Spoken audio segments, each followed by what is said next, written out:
I love how you guys broke down. Is my microphone on? It doesn't seem like it. Okay. No, I can hear you. It's not as loud as yours and mine, though, Brenda. I'm in the show. I love how you broke it down, Brenda and Sherri, into those decades each day this week, because I thought about, I am 40, and so I'm in the 40 category. And yesterday, Sherri, I invested in the mirror.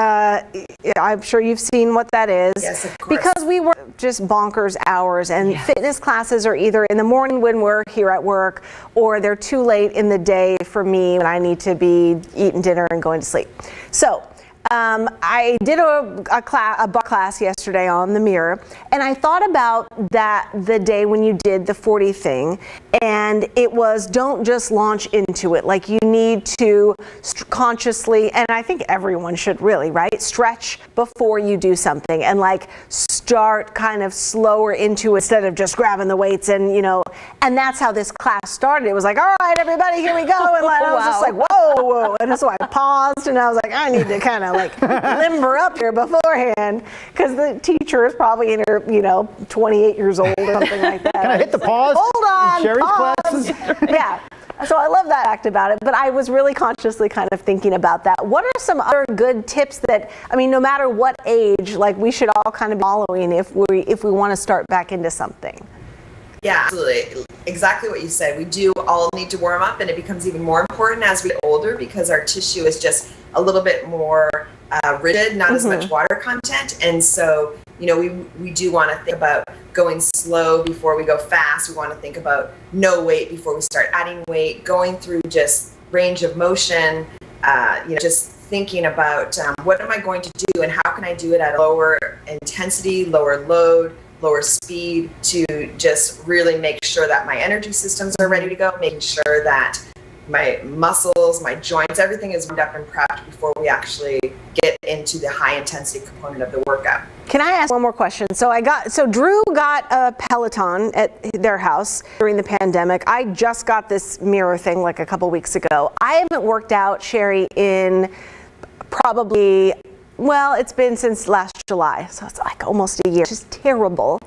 Should I be only looking at like the beginner level classes for stuff like that, and just work my way up? Because I've been like, I know how to do that. I know how to do the movement, so I've been doing the intermediate class, but maybe that's above my pay grade right now. Yeah, you do intermediate and just give yourself the permission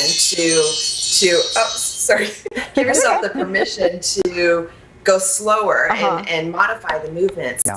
But if you want to be very safe and conservative in the beginning, start with the beginner, and maybe you're just there for a week or two, easing your body into it. But if you choose to do the intermediate or advanced classes and you feel like you're not quite ready there, just give yourself the permission to take breaks, to maybe take the easier options, and not trying to go just all hardcore right out of the starting gates, because that can lead to injury. It can lead to just giving up because it's too hard. Yeah.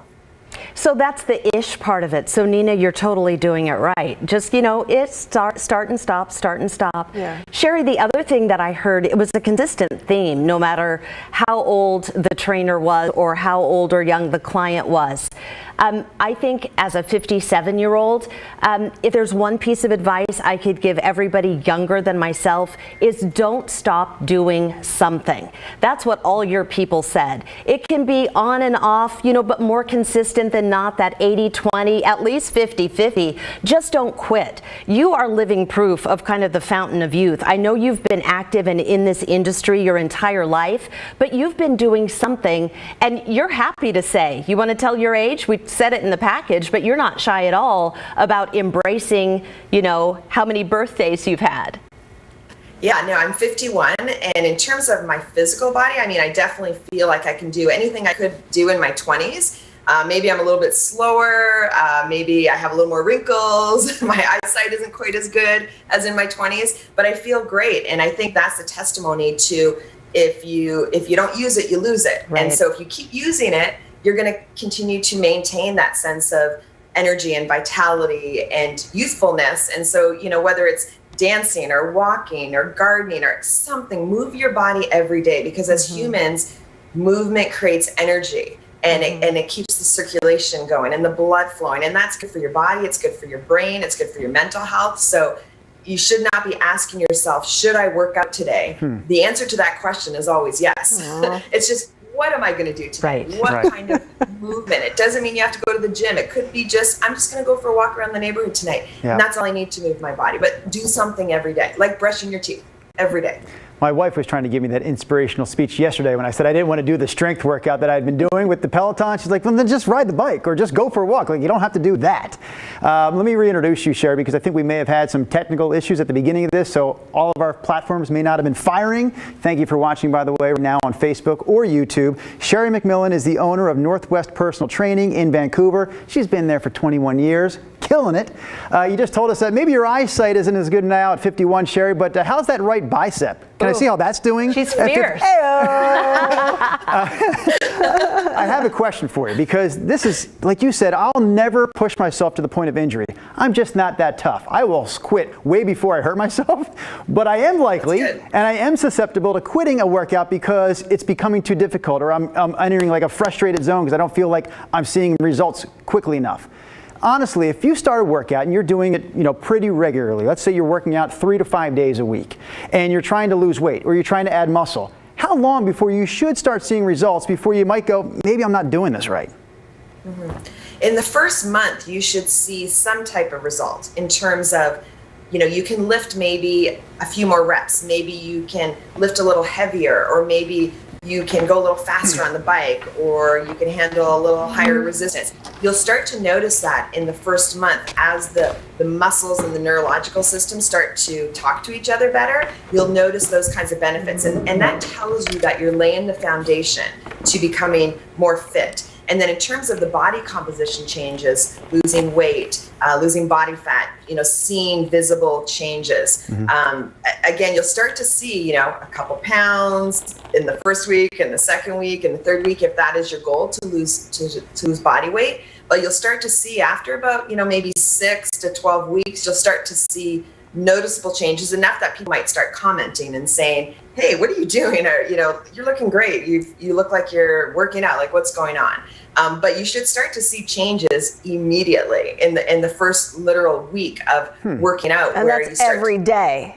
Well, doing something. Doing something. Okay. Move your body every day. All right, Drew, we got to do something. I came downstairs the other day, honestly. So I've been doing these strength workouts on the Peloton too. I have a lot of questions. I know I can't ask them all. No, please, I'm interested. Go. Because Nina's got the mirror, I've got the Peloton. Our manager, Paul, said, hey, will you guys stop talking about those two things? It's beginning to sound like a commercial, which I understand the truth in that statement, but it's also the reality. That's where we're at right now. Yeah, the sales of that stuff has gone through the roof. Go ahead. I am curious, Sherri, like those home systems now, how are they impacting what you do? Because, you're still counting on people leaving their home and coming to your place to work out. Yeah, absolutely. I think that they're not necessarily a threat to what we do. I think they're a complement because they really do bring fitness to people in a very convenient way. Because as you said, Drew, not everyone can get to the gym, in general, or can get to the gym for the time slots that the classes are offered. And so over the last year, this global pandemic, even our studio, we now offer virtual classes, and our clients love it. They love also coming to the studio, but they love the convenience. Let's say they're traveling, or they're just really busy and they can't get down and park and get to the studio for the class. They have that option. And so instead of being a detriment to what we do, it'll complement and give people more options and enable them to be more frequent and more consistent with their workouts. So I think it's a really good thing. And I think there's a benefit to both. And the benefit of coming to a live gym and a live studio is that you get the energy of the other people. And so one thing we've learned over the last year is the isolation of everything being online and not getting out and about and being around other people. And there's certain health benefits and mental health benefits and physical benefits associated with being around other people who energize you and empower you and challenge you. And so I think it's beautiful to do both. If you could, work out at home on a consistent basis and maybe once or twice a week go to the gym or go see a trainer to get that face-to-face interaction, that's very good for our physical body. It's good for our mental health. And people push you more when you're around other people. Like you have more energy and you're like, oh, they're doing this, I'm gonna, versus if no one else is around, it's easier to kind of slack off a little bit. 100%. People on the stream are weighing in, Sherri. I think this is awesome. Sue says, this has been one of my favorite series. I wish you would keep it going. Really motivating and helpful. Ah, that's so cool. I'm going to call you again and we'll see what else we can do, because I agree. I was in the same boat. After I came from your place, I have been doing something every day, even if it's this much. I've just been trying to do a little better and be ish. And also, Sherri, Willie Huey is one of our regulars on Sunrise Extra, and he is hilarious. And he said, somebody get that woman a Band-Aid. She is seriously cut. I love you, Willie. Willie, you're the best. Sherri, Brenda, I think it was in your story today, you did a thing, and you guys were doing these movements, and it was really like, I did have a personal trainer at one time, and it's amazing, it's very expensive, but it, requires you to be there and meet someone, and you're paying for it and you're doing it, and it was great. But before that, I didn't know, like, when you do these kind of back exercises, and maybe you have weights or something, I was always focusing on like the weight and like going like this or going backwards. But then if you concentrate on the shoulder blades, like bringing those shoulder blades, because I carry a toddler around and I have just a weak back, and that's how to strengthen it. But you did a movement, or somebody did a movement in the story today that Brenda and I were kind of emulating. Can you show us a couple, like, upper body, because that's where your camera is, like some good moves for people? Because I know you're standing up, your fitness, you're standing at your computer. I love it. Yeah, I think, in our world today, especially during the last year, so many of us are sitting over our computer, maybe not in the most ergonomically best setups for our computer and our desk. And so we're all rounded forward.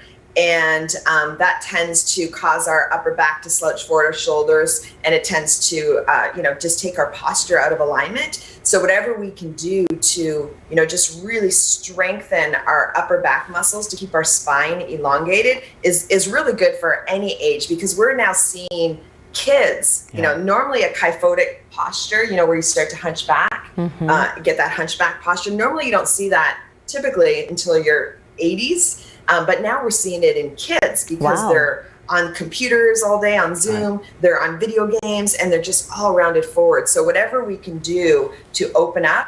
And so, even just an exercise where if you're up against a wall, just take your hands, if my back's against the wall, and I put my hands up and I just press into the wall. And what that's going to do is it's going to strengthen all of my mid-back muscles as I push into the wall. And at the same time, it's going to open up through my internal rotators of my upper body, which is going to stretch all these muscles, which are typically chronically shortened because we're always forward. Everything we do is forward. And so just an exercise like that, you could even do it laying on the ground on your back, just looking up to the sky, looking up to the ceiling, and just press your elbows, your wrists, your upper body into the floor, press, hold for a few seconds, then release, do it again. I'm doing it. So do it against a wall. I guess I'm doing it too. But you can, it doesn't look like your arms are moving, but you can move those shoulder blades in the back, like closer to each other.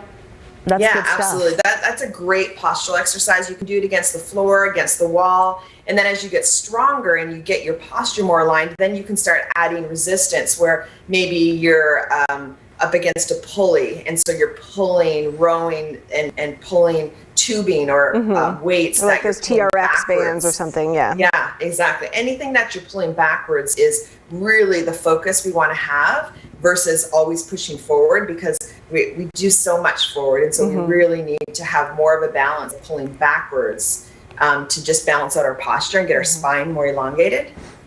Brenda, did you mention Cindy Cooper's snowshoeing comment earlier? No, someone paying you a big compliment, Sherri. I don't know if the name Cindy Cooper rings a bell, but Cindy says she took her first snowshoeing adventure with Northwest Personal Training a few years ago. She was in her mid-50s at the time. She says it was so fun. She says, what a workout. But Cindy, throwing some love your way, and I'll say real quickly on the heels of that. This is a true statement, and I meant to mention this on the Sunrise Show yesterday, Brenda, when you featured Sherri in your series. But when people ask me, like, hey, who's a good local personal trainer? Or do you recommend a local personal trainer? You are the first name that comes to my mind, Sherri. We've done some segments over the years. But it's not just because I know you know what you're talking about. It's that energy you bring. It's that smile. I said that to Brenda yesterday. I said, man, that woman has just this great, warm smile. And you make people feel comfortable when they're around you to the point where they may not mind working out. So congratulations to you. But tell me more about that snowshoeing deal. What's that all about? Yeah, well, that's one of the things that we like to do at the studio. Just take people outside of the four walls of a gym, which is, we've been doing that a lot over this last year because we haven't been able to be in the gym. So, outdoors is, obviously during the last year, the more outdoors you can be, the better. And so we'll take people hiking, we'll take people snowshoeing, we'll take people paddleboarding, and we'll put their fitness to use. Especially in the Northwest, we have so much beauty all around us. And so we want to take the strength that you develop in the gym, and we want to get that outdoors. And, whether we're biking or just doing something, kayaking, anything outdoors, and you get the fresh air and you get the sunshine, the vitamin D, and it's really good for you. So we typically try to have something going on all the time where we're taking clients and inspiring them to be outdoors. Like this weekend, we have a fun run that we're a part of, and it's a 5K, a 10K, a half marathon. Half the people walk, half the people run, and we're raising funds for Northwest Battle Buddies, which is an organization. For Memorial Day coming up. It's an organization that supports veterans who are suffering from PTSD. So we try to do something like that, like take it out of the gym, because I actually don't even like weight training. Isn't that crazy? I don't even like to weight train. No, I mean, I'm just like everybody else. I think maybe that's one of the benefits of being fittish is that I don't have whatever a perfect body is supposed to look like, and I eat. Some of my clients would be like, oh my God, I love it when I see that you drink wine or eat a hamburger or whatever, because you're not so perfect, whatever that means, and you have some body fat, and that is relatable, and that's something I can aspire to, versus, if you're trying to look like the perfect supermodel, whatever that's supposed to look like, it's just out of touch and out of reality, and that's hard to achieve, I guess. And then you just say, forget it, give up, I'll never get there. But fittish really is something that people can strive for, and fittish is different for every single person. It's sustainable. Right? So, yeah, it is absolutely sustainable. And isn't it true that the more out of shape we are, the bigger benefits we see more quickly? Because I was terrible seriously, I was terrible about stretching. And my boyfriend Jeff and I started doing yoga at home, just a little YouTube, whatever. I was sitting cross-legged on the floor, and I'm like, are my damn feet falling asleep? What is happening? Because my hips were so tight. And I've done this for like a week and a half. That's almost all gone. It was like, wow, that kind of, got back to where it should be quick. So there's hope. If you feeling like you should, I got too much to do, I can't start, you can, because you will see results quick, right?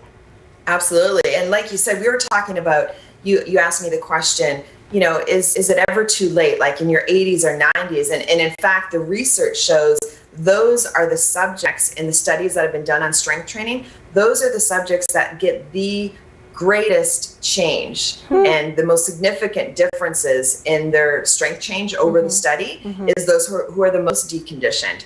And it's the most impactful to their life because maybe they couldn't get out of a chair and now they're, walking without a cane. And so it's really significant. And so if you're thinking, oh my gosh, I'm just too out of shape or I'm too old, absolutely no such thing. And in fact, you'll get the greatest benefits that will really impact your life, much more so than someone who's already really, really in shape and try something new and they might get a small little change. But if you're starting from a position where you're deconditioned or older, you will notice really big improvements. And like you said, just, some of the stuff, if you just do it, you just do it. If you notice you're tight, just start, doing just gentle stretches and just do it on a consistent basis. And you'll start to notice those changes and those benefits. And that often will motivate you to keep going. And sometimes in the beginning, it does feel like a chore, like it's not fun. It's like, oh, this isn't very comfortable, or, it's not so fun. But you do it anyways because it's good for you. And then eventually it starts to become like, oh my God, I can't imagine not working out because I know my life, my day, how I function, how I perform is so much better when I move my body versus when I don't move my body. And it's like strength training. Like I was saying, I don't like to strength train, but I do it because I know it's good for my bones and my posture and my strength. And it's one of the things that will slow down the aging process. It's one of the most important things you can do to slow down the aging process is strength train. So I do it. I'd way rather be outside going for a beautiful hike in the Northwest, but I do it 2 to 3 times a week because I know it's good for me. Got it. That makes sense. I've heard people say that before about that threshold where you go from, I have to do this, to, I can't imagine not doing this. I look forward to crossing that threshold someday. Yes. I'm not there yet, Sherri. Hang in there, Drew. Hey, I know we've got to run. We're getting late in the day here, but Sherri, it was so great to see you. Brenda, terrific job on Fit-ish all week long. I know Sherri was a huge boost in making that thing sing Monday through Friday. Yeah. Have a great Friday, everybody. So we'll see you later on the stream. Bye.